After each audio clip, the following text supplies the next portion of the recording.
Dilaporkan tanker raksasa Iran yang membawa pasukan minyak mentah hampir 220 juta dolar Amerika Serikat berhasil lolos dari blokade AS. Saat ini tanker super Iran itu tengah berlayar menuju ke perairan Indonesia. Kabar tersebut dilaporkan Tanker Trackers, lembaga pemantau pergerakan kapal tanker pada Minggu 3 Mei. Dilaporkan kapal itu sedang berlayar melalui Selat Lombok menuju ke wilayah Kepulauan Riau, Indonesia.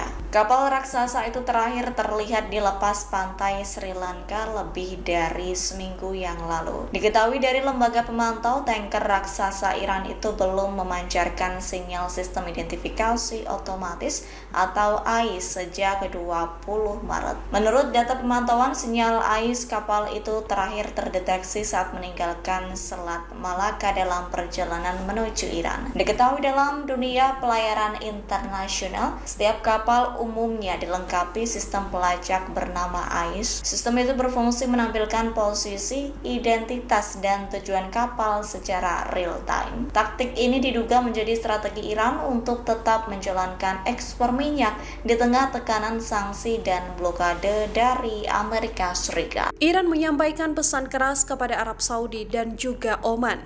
Teheran disebut berencana menargetkan Uni Emirat Arab secara besar-besaran. Laporan The Wall Street Journal menyebut langkah ini diduga untuk memecah hubungan negara-negara Teluk. Ketegangan antara Uni Emirat Arab dan Arab Saudi memang telah berlangsung sejak lama. Media Middle East Eye melaporkan keluarnya UAE dari OPEC memperkeruh hubungan dengan Riyadh. Alih-alih solid, konflik Iran justru memperdalam perbedaan di kawasan. Dalam komunikasi diplomatik, pejabat Iran bahkan disebut mengancam akan menghancurkan Uni Emirat Arab. Namun pihak Saudi tidak menyetujui pernyataan tersebut. Iran dinilai melihat celah perpecahan di Teluk sebagai keuntungan strategis. Tujuannya menjatuhkan sekutu-sekutu Arab dari Amerika Serikat. Di sisi lain, rivalitas Saudi Arabia dan Uni Emirat Arab juga terjadi di berbagai konflik kawasan, mulai dari Yaman hingga Sudan. Keduanya mendukung pihak yang berbeda. Situasi pun semakin panas setelah serangan Iran menghantam Uni Emirat Arab. Sedikitnya 2.000 rudal dan drone dilaporkan menargetkan negara tersebut. Negara-negara Teluk sendiri menjadi basis penting militer Amerika Serikat. Puluhan ribu pasukan Amerika Serikat berada di kawasan ini. Sikap negara Teluk pun terbelah.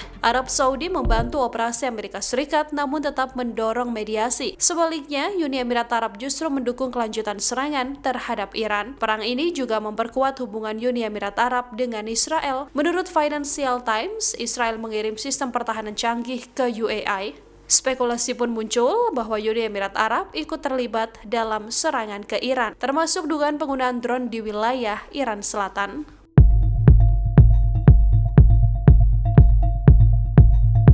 Bom-bom Hizbullah menghantam perkumpulan pasukan hingga kendaraan tempur Israel di zona perang Lebanon Selatan. Mengutip Al-Mayadin pada 29 April, hal ini diumumkan oleh kelompok perlawanan Islam di Lebanon tersebut pada Selasa 28 April 2026. Adapun Hizbullah mengaku melakukan beberapa operasi pertahanan itu sebagai tanggapan atas agresi dan pelanggaran Israel di Lebanon Selatan. Rinciannya, operasi yang dilakukan Hizbullah berlangsung dalam beberapa tahap terkoordinasi pada Selasa siang. Pukul 13 waktu setempat, drone serang dikerahkan untuk menghantam bulldozer militer Israel yang sedang merobohkan rumah warga sipil di Ben Jibel. Serangan itu dilaporkan mengenai sasaran secara langsung. Lalu secara bersamaan, pasukan Israel yang berkumpul di alun-alun Al-Qantara juga diserang menggunakan drone dengan klaim serangan tepat sasaran. Pukul 14 waktu setempat, serangan lanjutan kembali dilakukan. Kali ini Hizbullah menargetkan tank Merkava di lokasi yang sama, alun-alun Al-Qantara, dan kembali diklaim berhasil mengenai target. Hizbullah pun menyatakan rangkaian operasi itu sebagai respons atas serangan Israel di Lebanon Selatan